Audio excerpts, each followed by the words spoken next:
name is Jeff Waters, and I've been serving on the Quaker Valley School Board representing Region 3 for roughly a decade, and I've been proud to do so.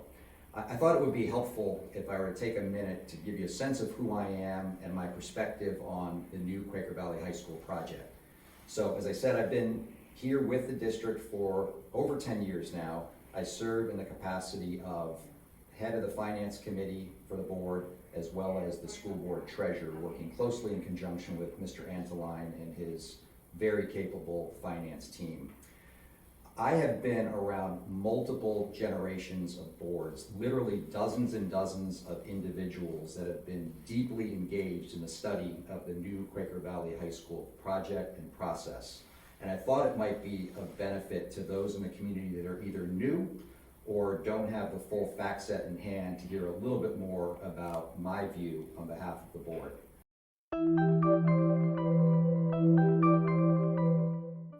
I thought it would be helpful to return to a presentation that I made at the February 2023 school board meeting. It was in that meeting that I described the notion that we as a board and as an administration cannot overtax, overbuild, or overborrow as we consider the 21st century high school of the future. The reality is that we don't want to do any of those things anyway. I mean, think about it. All 9 of us and preceding boards of 9 are local community members that pay local taxes. The reality is that there are 3 statutory guardrails that limit our ability to overtax, overbuild, or overborrow. The first is Act 1, which governs the amount of property tax increases a school district can execute in any given year. That's a state-imposed guideline. Number 2 is Act 34, which some might refer to as the Taj Mahal Act. That limits the degree to which one can either build out on an existing footprint / renovate or build anew. There are clear governed limits to the degree of build out and building. And then the final is what is called the Local Government Unit Debt Act. A bit of a mouthful, but that really imposes all sorts of borrowing limits on any given governmental or entity or school district. The combination of those 3 parameters statutorily put a very rigid budgetary ceiling on what any given district, including this one, can do. And so, first of all, we have no desire or intent to be in anything other than disciplined in our investment, making sure that every dollar we spend generates a meaningful return for our community and for the students that will benefit from those investments. Number 2, we have all sorts of legal, governmental, code, and statutory guardrails that put a very clear ceiling on what we could do, even if we wanted to be somehow other than the disciplined stewards of your taxpayer dollars that we are. We at this point see line of sight to a $95 to $105 million construction budget.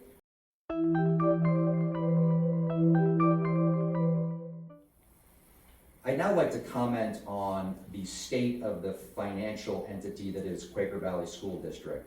The first thing I would say is that I come from a corporate environment. I've been a long time senior executive and CEO and have been involved in budgetary and strategic planning most of my professional life. I would put this district's planning rigor and processes up against any corporation that I've ever worked for. We have a very rigorous and disciplined 5-year strategic and financial planning process. We go very deep into the given 1-year budgeting cycle, but with a very clear and granular view to what years 2, 3, 4, and 5 will look like as we consider the out-year investment opportunities for this district and our taxpayers. I'd add that process not only helps us identify puts and takes and important trade-offs from a planning and budgeting standpoint along the way, but it has led to third parties like Moody's in our AA2 rating and auditors giving very clean ratings of our audits, clean audits for multiple years in a row. These are important third-party validations of an internal process that I get visibility to day, but these are dispassionate, objective entities that come in and give us very clear validation as best in class in Western PA, and frankly, in many cases, across the state of Pennsylvania with respect to the processes and disciplines that we follow.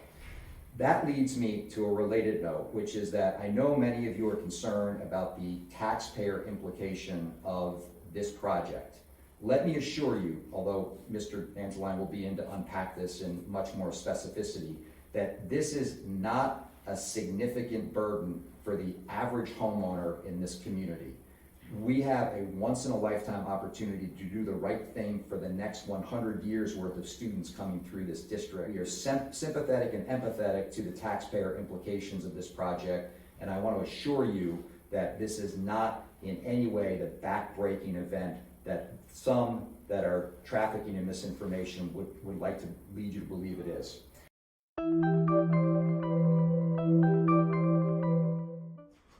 Hi, this is Scott Antoline. I'm the Director of Finance and Operations for Quaker Valley Schools, and we understand that there are lots of questions out there relative to the tax implications to the taxpayers in the district relative to the high school project. So we have been overviewing those long-term tax implications for several years as part of our annual budget preparation. We also include long-term projections for the outlier years, and those projections do include tax impact for both current operational needs and the long-term financing of the high school project.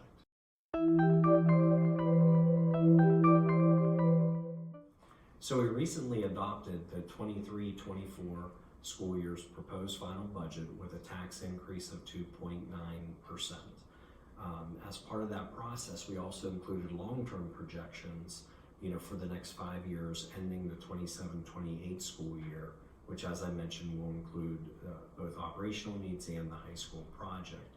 Those tax increases are in the range of 2.9 to 3.4%.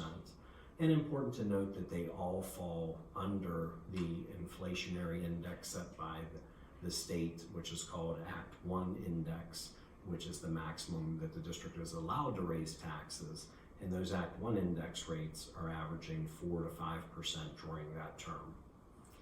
So I would note in those long-term tax projections that include operational and the high school project, our historical operational increase for the district averages approximately 2%. So what I mean by that is on an annual basis, our revenues aren't keeping up with our expenditures in our budget process, and there's a need to raise taxes for inflationary costs, contracted salaries and benefits, and historically over the last 13 plus years that has averaged approximately 2%. So in the long-term projections to include the high school project, you'll see that I noted they're 2.9 to 3.4%, so elevated from obviously the typical inflationary cost of living increases annually, and that is due to the high school project financing and its operational costs.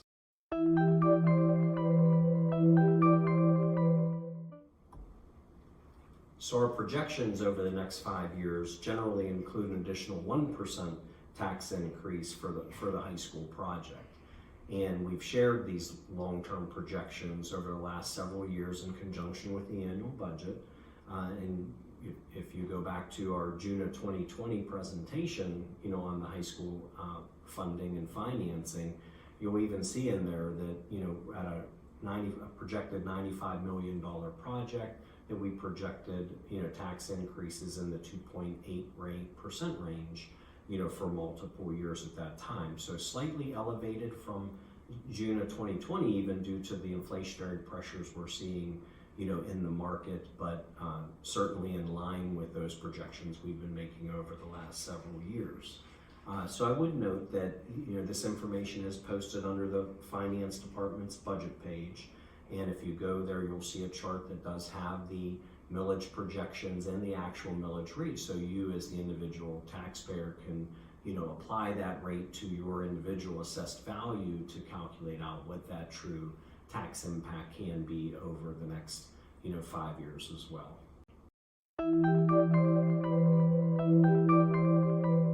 I encourage encourage you to turn to the Blueprint tab on the QV website. There's also a Finance tab where you can see minutes and presentations made at various committee meetings. And there's also a QV high school funding page or tab on that website as well. There's a whole host of longitudinal data and more contemporary data. There is no shortage of information on this project. Thank you for joining me today. I appreciate your concern and your commitment to this district and our journey. I'd encourage you to reach out to your local school board members. This is the right thing at the right time for this district, and there will be generations of students that will benefit from our investment. So we hope that you'll join us on that journey.